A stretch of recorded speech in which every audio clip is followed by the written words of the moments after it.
This is Mechanists, a technical Minecraft server focused on pushing the boundaries of Minecraft. So in this video, I've been joined by SpeedCuber, an engineer, and we're going to tour the server. Hello. So anything you guys want to say about this spawn? Yeah, the spawn in here is a little bit different. We have a massive 2160 by 2160 blocks perimeter. It took many months to finish. And we have the XP farm, the storage, and a couple other things in that same perimeter. Right now we are in the museum, which was designed by Dixon. And in here we have a lot of map arts. So I guess we can just go and look around the interiors of this building. So yeah, for example, this one was made by Direction. It's a 2x2 map. I'm not sure how many map arts we have, but we have quite a few. I think it's like over 20. The Mecha logo. Dark mode and light mode? Yeah, for some reason. And it's it's not the same one. Like, it's a completely different 2x2. You can see that the dust in the middle is different. Oh, that's true. Yep. So if I remember correctly, the white one is 2D, so it's a flat map art, and the black one is 3D. The main issue is that the colors in the dust are not really doable in Minecraft, so we use 3D to have more colors available. The server started in 1.15 and raid farms were extremely slow at the time. The fastest one was about 20,000 emeralds an hour and the redstone was negligible. So we planned on doing a lot of double witch huts. We only did like 12, so the quad and then I think 4 double witch huts. But when we were in the middle of the building, 16 was released and the raid farms are obviously far superior, so we abandoned the double witch huts. In here you can see the garden farm and the squid farm. Wow. These are very old perimeters. These were done in the first 6 months of the server. So that was 2020, like in June.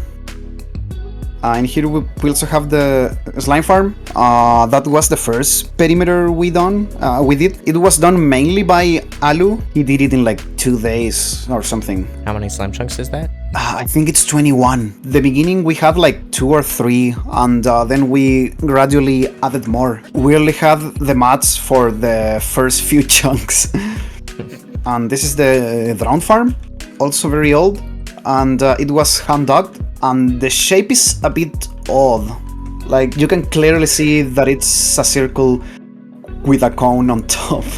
Yeah, it's a raindrop. Yeah, but like if you look at the middle, it's like it's not really a drop. It's kind of odd, like it's not a smooth transition. Oh, I see what you mean, yeah. There's kind of a line across it too. Yeah, exactly.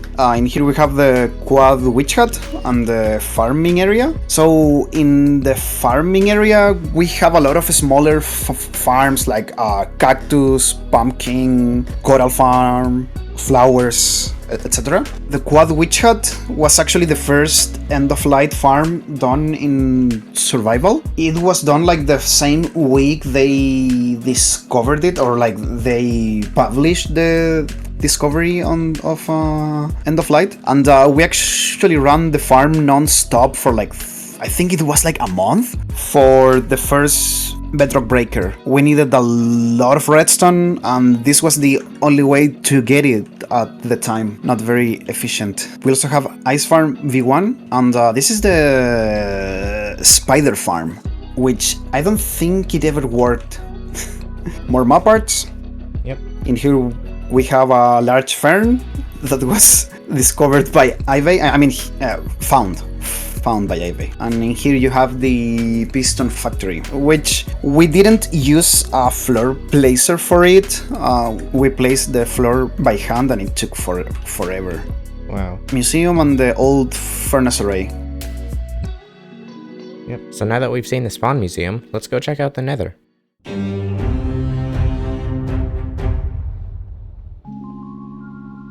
Okay, so Nether Hub, also done in the first few months of the server. The decoration is by Orchestra. We also have all the piston bolt network. So from here we access everything and it's like the central point of the server. In here we have the mob switches. Work in progress.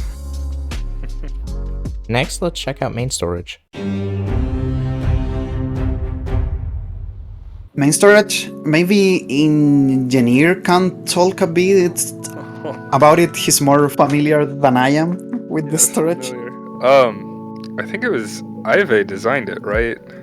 And then Yes. So the story where I come in is when I joined, there was a sign on the input chest that said like, "Don't put anything important in it. It might despawn." Wow. And that was terrifying. And I wanted to be able to just dump all my garbage in there and not have to worry about it. So I poked at it enough until I got it working with the help of Leo and Andrews and a couple other people. And yeah, now it won't despawn important things, which is a big Hopefully. plus for any storage system. Yeah. Yeah. So it was at this point that we showed a feature of the storage system, which is how it can play a song when you input items to it. But unfortunately, due to copyright, I'm pretty sure that I'm not actually able to play the song on YouTube. Anyways, here's the main input to the storage. You can put any items in here. Then over here's the bulk input, so you can send full boxes directly to bulk. And then down here we have the empty shulker output, and then all the multi-item sorters. So we can have the categories of items, for example, terracotta, walls, stairs, slabs, all that stuff. Then down over here we have unsorted filled boxes, then manually sorted stuff. Then over here is the overflow, so anything that doesn't make it into other chests. And then down this way we have a bit of a room here, just random stuff. And then in this hall we have a chest hall, 6 items per slice, and there's a bunch of stuff there. Then down here we have the bulk storage, so items stored in large quantities. And then this hall here is pretty much just filled with crafters, and then a 50 furnace array by Andrews at the end there, and then map art room with tons of map arts. And there's a few small Easter eggs hidden around too. Anyways, let's go to the XP farm.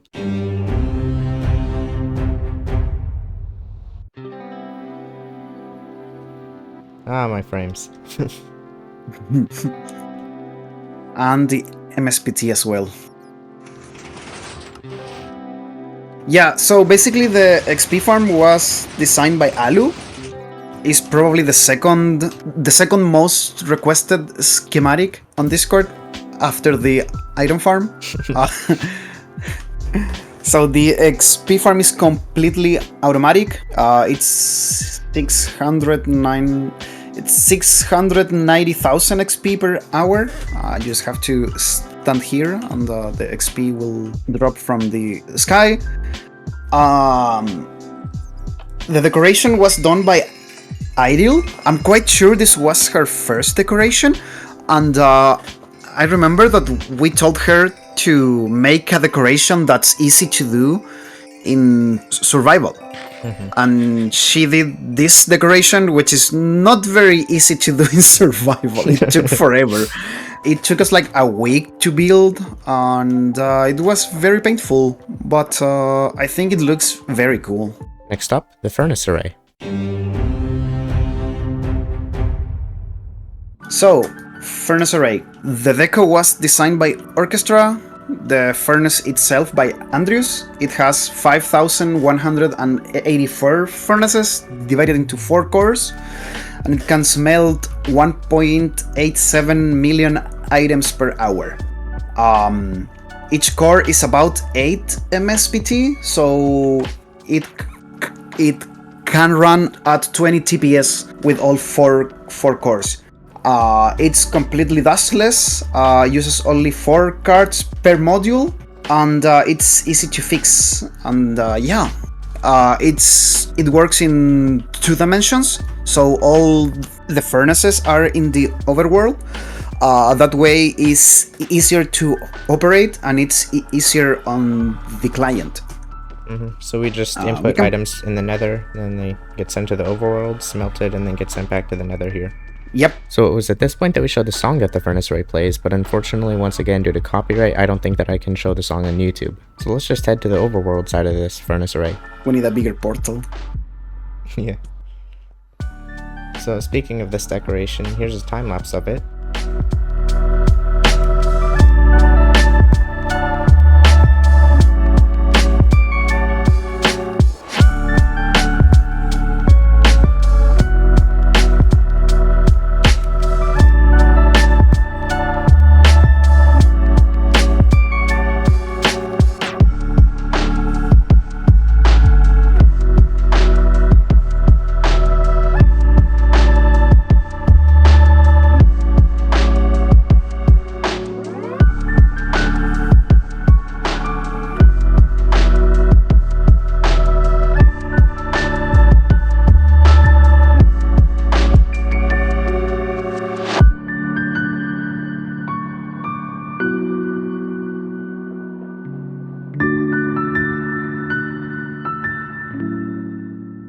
So this decoration was one of the first things that I designed and built after joining the server. Yep, so as you can see here, we have all the cores separated from each other. Each of the cores can operate individually, and they are designed to be blown up and rebuilt if anything breaks. The reason to have 4 cores is that they will eventually break. So it's more of a redundancy thing. And that's also the reason that we have the decoration in the middle here, so that it's not affected. If we have to blow up one of the cores, we won't have to blow up decoration. Absolutely. Yeah, and I think it's like super cool to have a deco, but also have like all the redstone unobstructed. So yeah. Turns out I never put blocks behind this portal. But that's not true. I'm here at the furnace decoration after we recorded the whole tour, and the blocks are there behind the portal, the waxed copper. And you can clearly see in the time-lapse that I placed those blocks when I was building it, so I don't really know what happened there. I also noticed that I never placed the paintings up here. Anyways, let's go check out the brewer. So this is Walter White's house. I think that's his name, right? From Breaking Bad.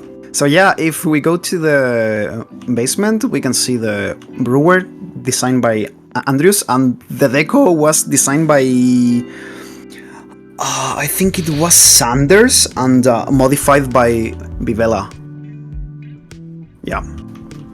So this is the input for all the materials, and then we can go down once again to the actual brewer, and let's brew something actually. I just wanted to say that all 4 of us just missed the water there. Let's make slowness. No, wait. Let's make strength, and let's make it with the duration and splash, and then we can hit. Wait, how do you use this thing? We need a full box. We brew.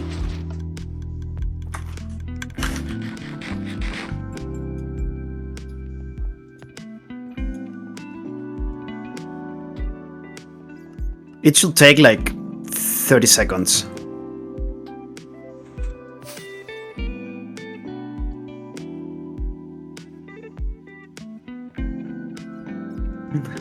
Also, no song, SMH. Soon TM. Soon TM. Yeah, the thing is, I'm quite sure that we're going to blow up this area to expand the spawn perimeter. Yep. And the box is ready. Wait, it brew invisibility.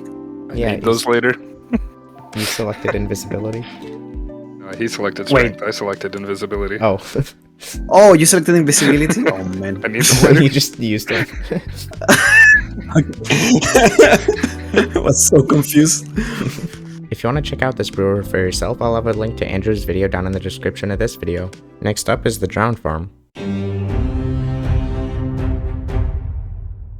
So the story behind this farm is that we needed a single trident for the trading hall. So we hand dug this perimeter and built a farm. All of this to get for one trident. Yep, to get the single trident. Of course. Very useful. And yeah, like it's the classic mango design, but we moved it down in the world. I think it was like 15 tridents an hour.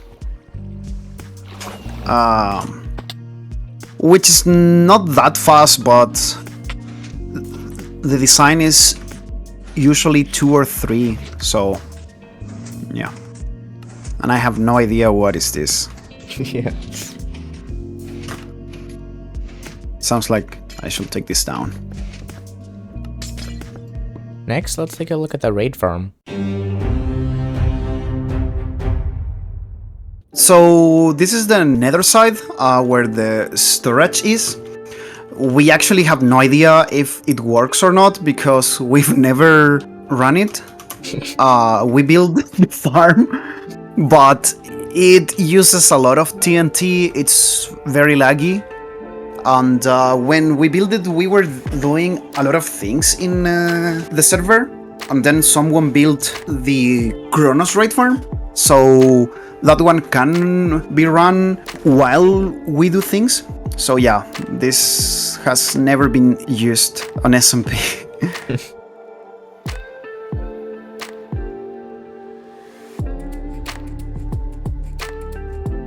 So yeah, this is arguably the best decoration we have. It's massive. The perimeter is 35 by 48 chunks. It took quite a while to finish. Elvar and I were playing like 12 hours a day for like 3 weeks. Wow. To finish this thing. Yeah, it was a lot of work. We can go to the Bad Omen bank.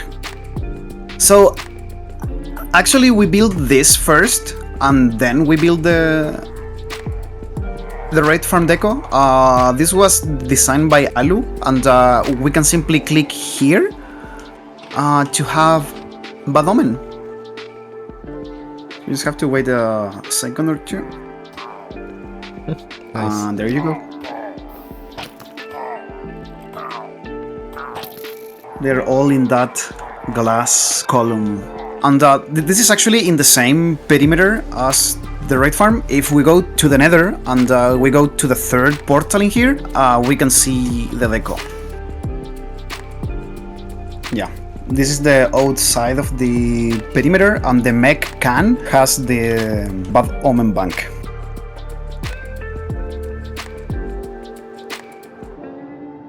Yep, so that was just inside here. Yeah.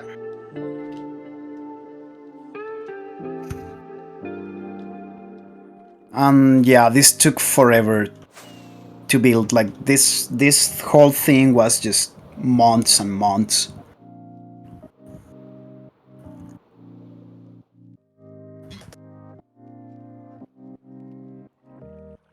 Next, let's go see the slime farm. So there's not really much to show in the overworld side of the slime farm. It's just a ton of portals, slabs, and iron golems. So let's head to the nether. Oh, this looks nice. Yeah, this place is cool. Yeah, I think it was done by Ivy, maybe. We should have some. Yeah, there's a few boxes. Not a in lot. there. Yeah. Oh yeah, we have a lot here. Oh yeah. Yeah, so like that's the thing with slime farms. You don't use as much. So this whole thing is like what? I think it's like 400,000 slime bolts an hour. Like it's not that fast, but we've run it like twice, and we still have quite a lot. This here is a crafter, so if I turn this on, I get the slime bolts and I can craft blocks.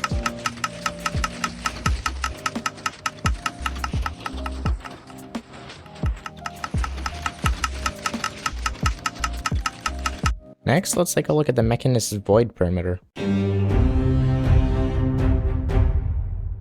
So basically everything that's voided in the overworld corresponds to this void in the nether. Don't be scared. This thing is 49 by 49 chunks, so the walls are kind of far away. We have a creeper farm. It's just very high up, so we can fly there.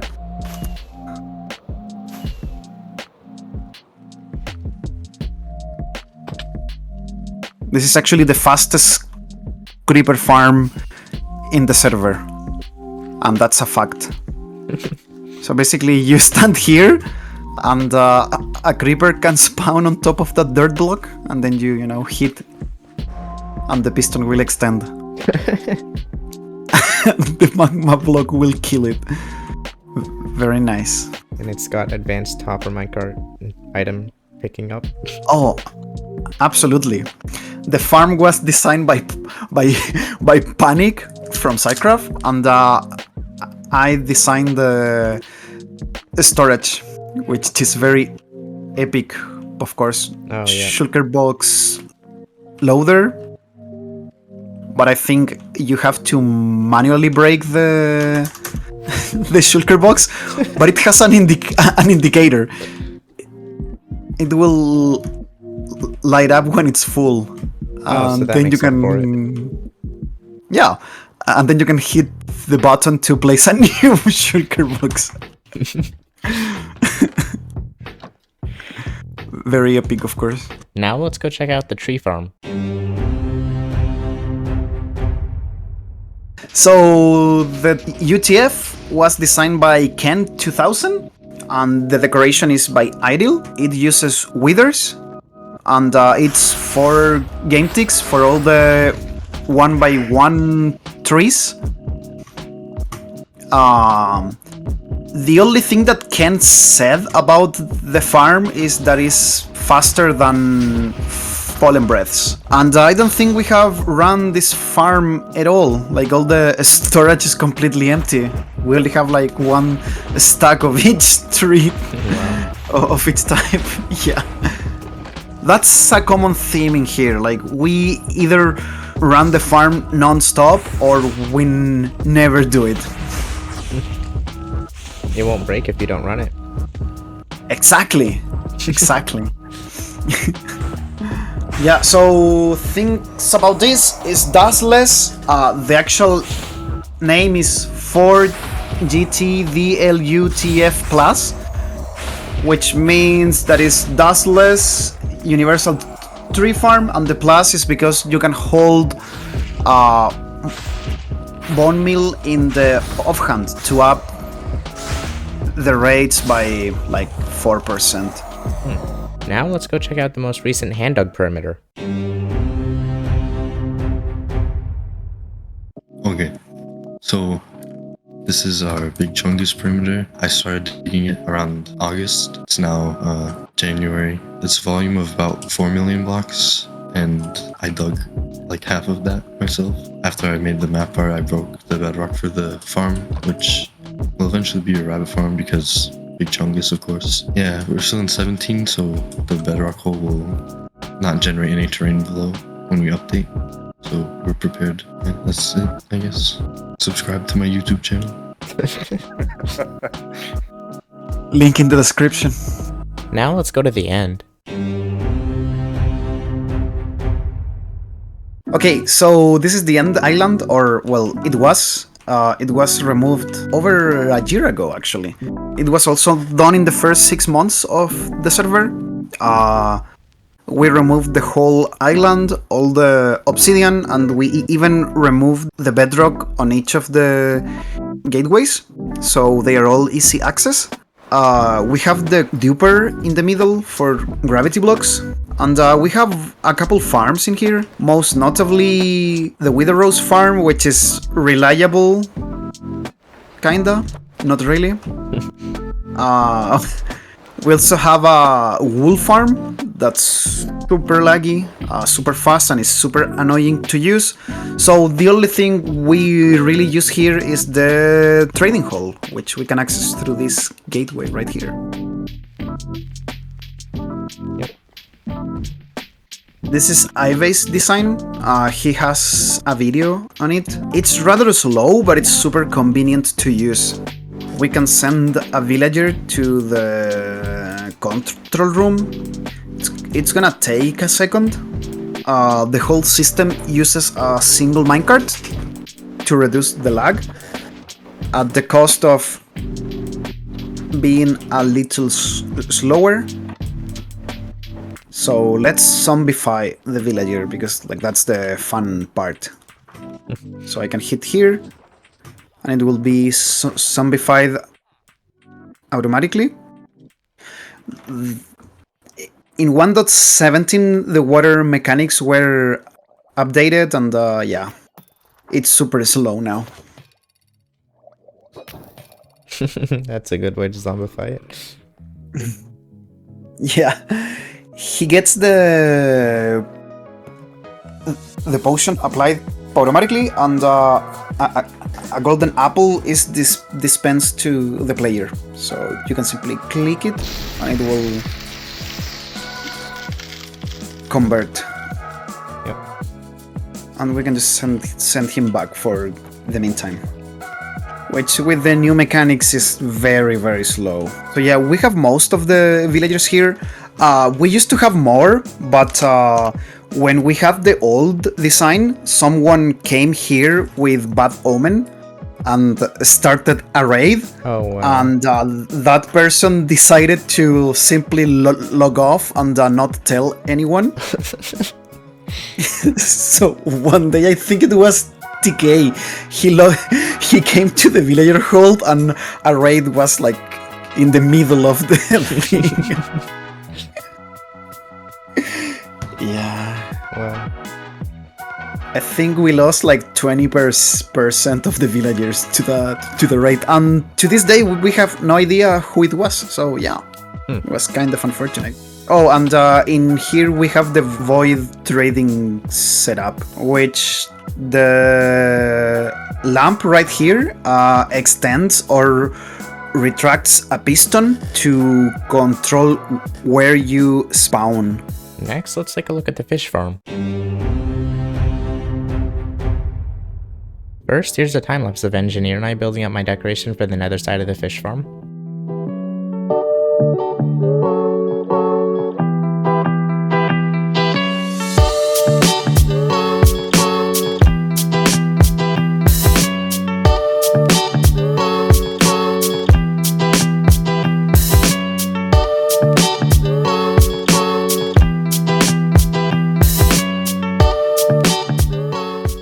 Okay, let's go to the overworld.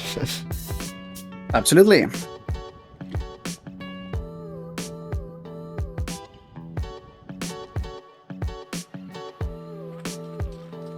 So the fish farm was designed by Slipsy. It's a side axle fish farm, and the decoration was made by Sanders.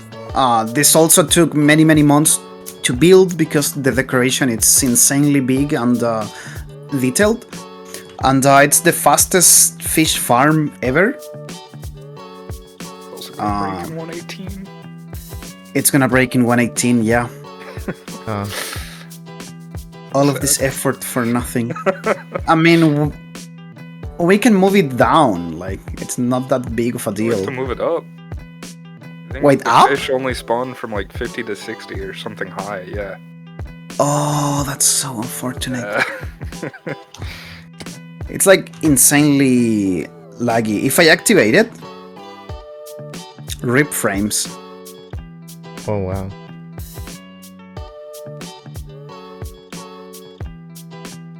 Yep. I'm gonna turn it off because it's super laggy. Next, let's go check out the gold farm.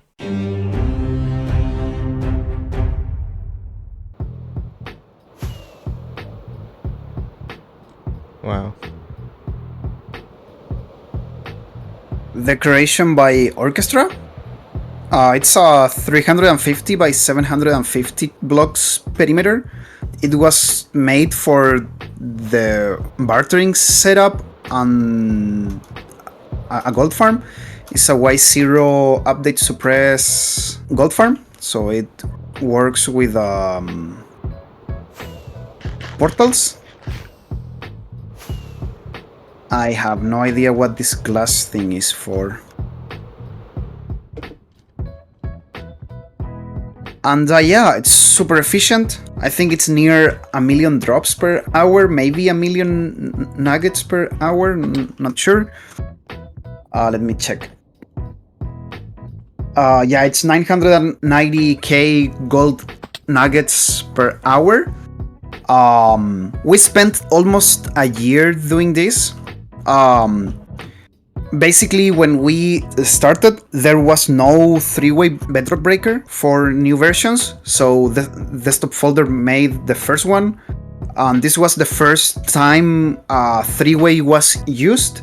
It was a slower design. We didn't have a fast way to place the pistons, so we placed them with a 10 game tick floor placer.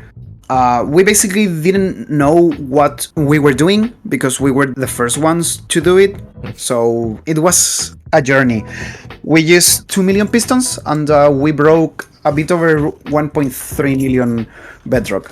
And the decoration, I think it's like 1.5 million blocks. Wow. All hand place without easy place, of course. Now let's go to the ice farm. Yeah, so as you can see, it says new ice farm. This is the third ice farm designed by Andrews. The first one was extremely laggy and we got more and more efficient at it. This one is 72k, so that's the max you can mine as a player. It runs at around 7 MSPT in our server, which is very good. It's not laggy at all. It doesn't light suppress, and it has a cool decoration by Krojin.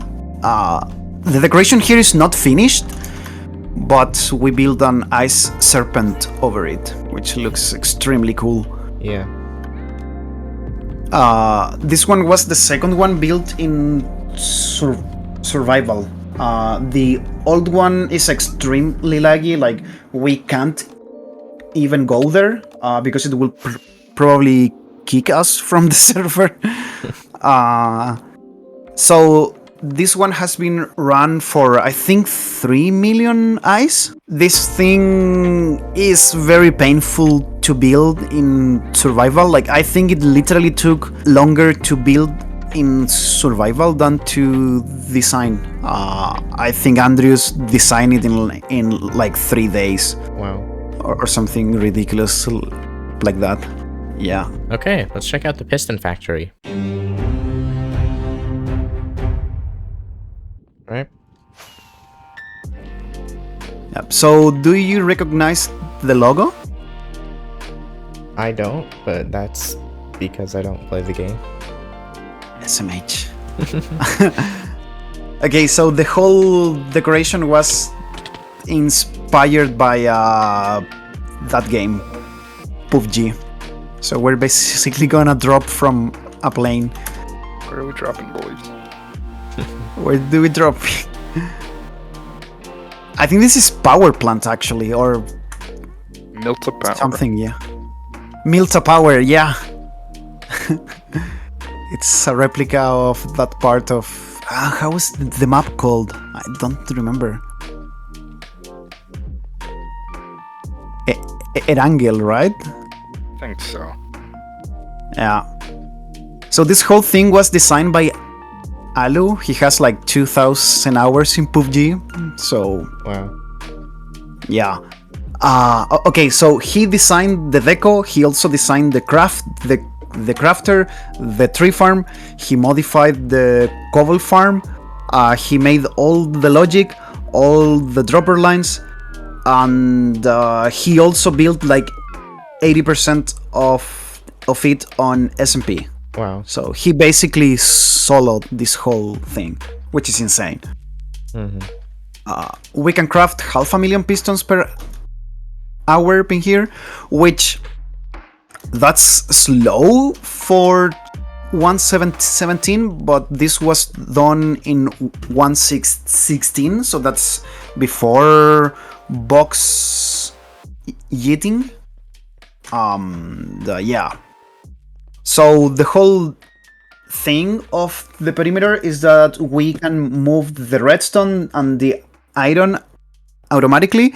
We can run a cobble farm and a tree farm in here, and we have a crafter for the planks and a crafter for the pistons, so we don't have to manually move anything. It's super convenient.